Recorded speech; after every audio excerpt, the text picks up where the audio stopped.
Am I the a-hole stories? Am I the a-hole for telling my daughter she caused her own problems? My wife and I are both 48 with 2 daughters, Liz, 30, and Ash, 24. I'm not sure where to start with this, so I'm just going to jump right into it. Liz used to date a young man named Pat. They were together for 5 years starting in college. In their 4th year together, Pat was accepted into medical school while Liz struggled. She worked as a dockside worker, and desperate for more income, Liz took up side jobs and took up a position in a local pizza shop to get management experience. From the outside looking in, Liz was working long hours while Pat was being crushed in school. They ended up getting engaged. However, Liz cheated on Pat and in the affair, got pregnant. Their relationship ended obviously.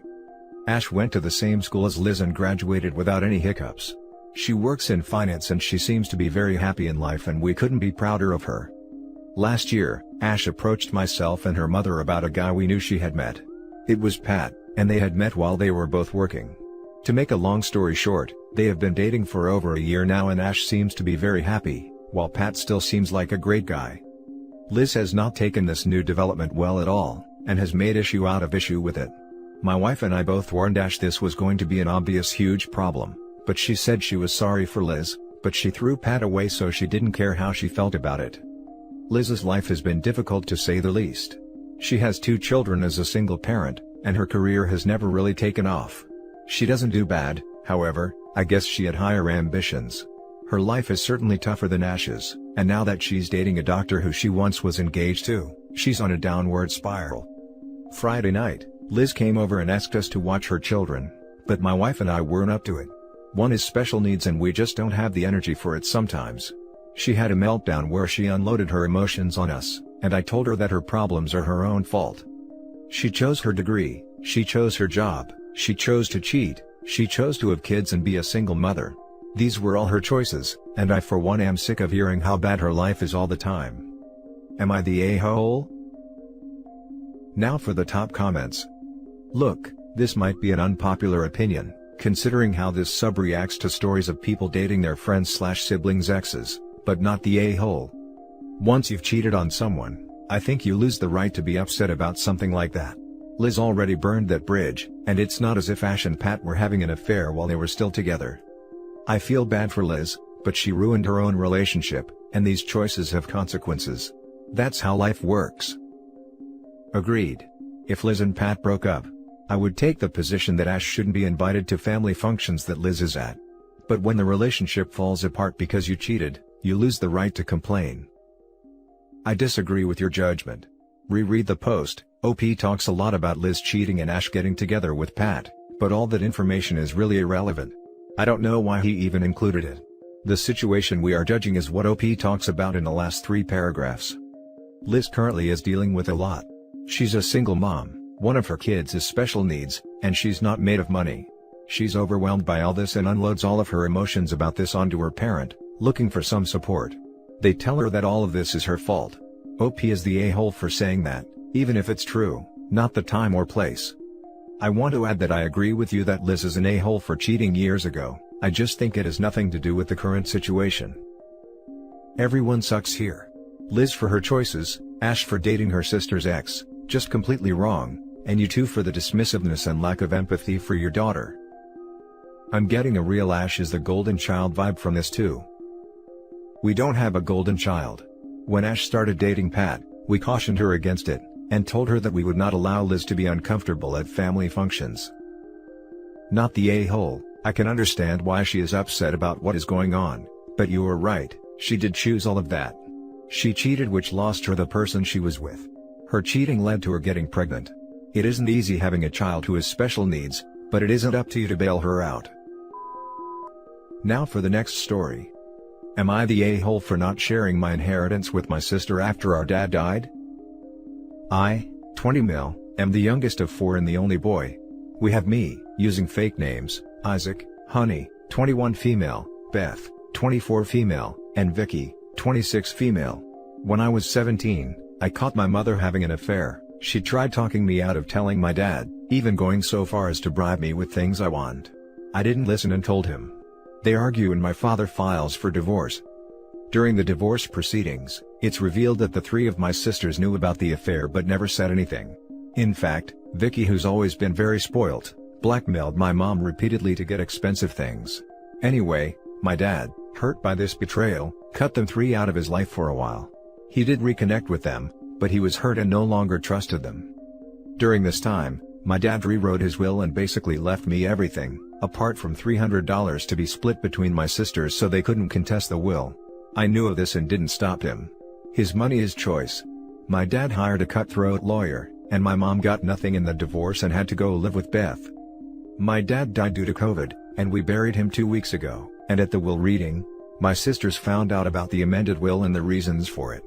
My dad was a great investor, saver, and all in all very lucky when it came to money, so there was quite a fair amount being left to me on top of his house. My sisters of course are angry, and demand I split the money with them, along with my mother who I've not spoken to since the affair. They're calling me and my dad sexist and all sorts. My aunt said that maybe I should split to keep the peace, but I don't want to, as I feel that would disrespect my father's wishes, and he's already suffered enough disrespect. My sisters keep harping on at me, and Honey has revealed she's pregnant, so Dad would want something left for his first grandchild. I don't know what to do. Am I the a-hole for not splitting my inheritance with my sisters? I don't think so, but others are saying I am and that there is children too. Now for the top comments. Not the a-hole. Your sisters made their choices. Your father made his. Reap what you sow and all that.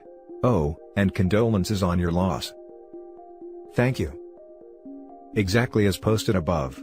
Your dad made his choice and you stuck by him and showed him you were loyal. Just out of curiosity, did your sister try to be in his life after the divorce or want any part of his life when he cut them out? If not, that shows how much they cared about their father, and now only want his money because they were left out. Not the a-hole. First, they manipulated mom into getting what they wanted, and now they are trying to do the same to you. When people show you who they are, believe them. Your dad was of sound mind when he wrote it. He even went so far as to prepare for any contest to his wishes. Trust your dad and don't give them a penny, not even the pregnant one. You didn't knock her up, not your problem. You open that door and she will show up wanting money for nursery, medical bills, until you are paying for her kid too. Do not open that door. Also, keep in mind, whatever you do for this baby, will become the minimum expectation for all future grandchildren of your father. Not the a-hole. I'd buy a nice baby gift and call it a day. Not the a-hole. If you do think your dad would have wanted something for his grandchild, then maybe set aside an account for that child that goes towards its college fund or something. Not something the mother can touch though. They are his children. His children that betrayed his trust, making it all the more painful for him. Definitely shouldn't be sharing any of it with your mom. True, that's something I could do for my niece/nephew, if my sister isn't lying. The next story is titled, Am I the a-hole for continuing to let my ex-wife's autistic brother live with me after our divorce? My 42 male ex-wife, 44 female, and I recently separated. We were together for 26 years. We met in high school, and during that time her parents became unable to care for her brother Brody, 34 male, who is autistic. Brody moved in with my wife and I 10 years ago, and while there was an adjustment period, he lived with us happily since then. My marriage's deterioration was completely unrelated to Brody, and was centered around my wife's emotional affair with a co-worker. When deciding what to do about Brody's living arrangements, I stated that Brody could live with me, but my wife overrode me and demanded Brody come with her. I said I didn't think this was fair, because Brody is verbal. He stated that his preferences were to stay at my house. His autism is fairly mild and he is capable of making his preferences known. My wife overrode him and took him with her when she moved out. However, since then, she has called me asking me to come get him because he was giving her such a hard time, letting him stay the night for a few days, then a week, and now it's been a few months since he spent the night with her at her apartment. I consider Brody to be my brother too. I've known him since he was 8 years old. I very much have a strong bond with him, and I'd be fine if he stayed living with me until I was old and gray. My ex and her family are very unhappy about this situation, but my argument is and continues to be, if they care about his happiness, they should listen to his opinions. He is an adult. Just because he has autism doesn't mean he doesn't have feelings and preferences. Am I the a-hole for letting my ex-brother-in-law stay against his family's wishes? Now for the comments. Not the a-hole. I actually think this is so sweet that you and Brody have each other. Yeah, for real. Was not expecting such a heartwarming brothers before hoes story here. They're both happier without her. Not the a-hole. Not the a-hole OP, I'm glad you didn't just kick him to the curb because you and his sister split up. It takes a real decent person to see past blood, and to take somebody in even if they're not related. Good on you, dude. Wish there were more like you. Not the a-hole. If he's verbal, he can say exactly what he wants or not. Plus, you're willing to help him, he knows you, and you have known him for the majority of his life, so you know his little quirks. He's lucky to have you. Thank you. He is very high functioning in the sense that he requires little help. He is self-sufficient in terms of hygiene. He is actually sometimes tells me I need to shower if I have a lazy Sunday without showering lol. The main thing he doesn't like is cooking. He hates the smells and sounds of food being cooked, so he usually stays in his room while I cook and then comes to eat dinner at the table. I know that in terms of autism, we are very lucky Brody is as high functioning as he is. He just has a lot of quirks and social difficulties, which would make living independently impossible. I understand. My oldest son is high functioning, as well, but he has his issues. It makes it difficult for him to be around people who don't understand. That's just how he is. His big issues are clothing tags and not being able to stay out of strangers' conversations. I totally get where you're coming from. That's why I said he's lucky to have you. Not many people would step up and do what you've done. You guys enjoy yourselves. And take a shower tomorrow. The last story is titled, Am I the a-hole for telling my dying sister that I won't be her daughter's guardian? I have a sister, Lydia, who is significantly older than me, and because the age difference, we've never been super close as far as siblings go. However, we are otherwise on good terms. Lydia got pregnant after a drunken one-night stand. The dad was never in the picture. She's always been a good mom to her daughter, Ellie, now 8. My parents chipped in a bit when she fell on hard times, but otherwise, she did most of it on her own. Now here's the thing, Lydia was sadly diagnosed with cancer several years ago. She's been in and out of treatment, but her most recent prognosis is not good, and she's understandably trying to make arrangements for Ellie. I recently found out she wants me to be Ellie's guardian. Now here's the situation, I'm currently 26 and still living with our parents. The reason for this is I have autism. Some would call it high functioning, but really with autism that's relative. I can only manage a part-time job as it is. If not for my parents' help, I might not be able to make ends meet. The other this is, I'm really sensitive to noise, and sadly kids make a lot of noise. I could not be a full-time carer. I'm unsure I'd even be able to take care of myself. So, I told her it could not possibly be me, that she needs to ask our parents. Now I told my parents this and they are willing to do it, and we could convert Lydia's old room to a kid's room again, etc.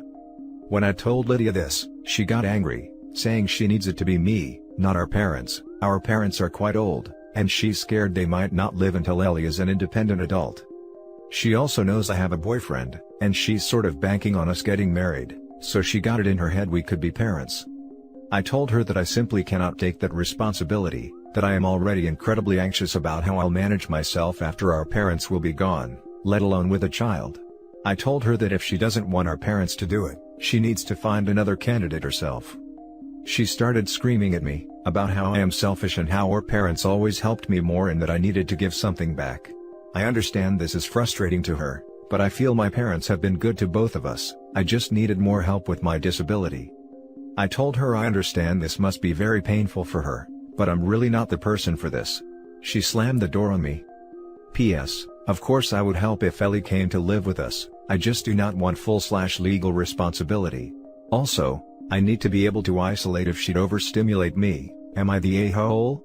As people asking for ages, they're 8, Ellie, 26, me, 40, sister, and 67 mom and 74, dad. Now for the comments. Not the a-hole. I get why your sister is understandably freaking out and upset right now, honestly, cannot even imagine what she's going through. But trying to force parenthood on someone who is unwilling and with a disability, isn't the right thing to do. If she gives custody to your parents, you will be there in the home, presumably doing what you can for this grieving child anyways. This is a horrible situation and I don't envy it. Maybe you all have cousins or someone else who is in a better position to take the child at this life stage. This, not the a-hole. I would also add that you know your abilities and limitations better than anyone OP, therefore, your sister should really give some weight to your views on this. No a-holes here. Your sister is dying and desperate for someone to take care of her little girl. I can't imagine going through this. I couldn't imagine how she feels leaving her daughter alone in this world. I know it's not her responsibility, but that poor little girl. This is heartbreaking. Not the a-hole. You have the right to refuse the guardianship of anyone for any reason or no reason whatsoever. Your sister is in a tough place, but that does not give her license to say you must do this for her. Your autism and living situation would also be considered by the courts before granting this, by the way. So, she might not get her wish even if you accepted. The answer you gave, no, is thought out and valid. Stick to it and don't let it keep you up at night. And that's it for this video, guys. If you have thoughts to share, leave a comment below. Don't forget to hit like and subscribe if you like this content. I'll catch you in the next one. Good day, everyone.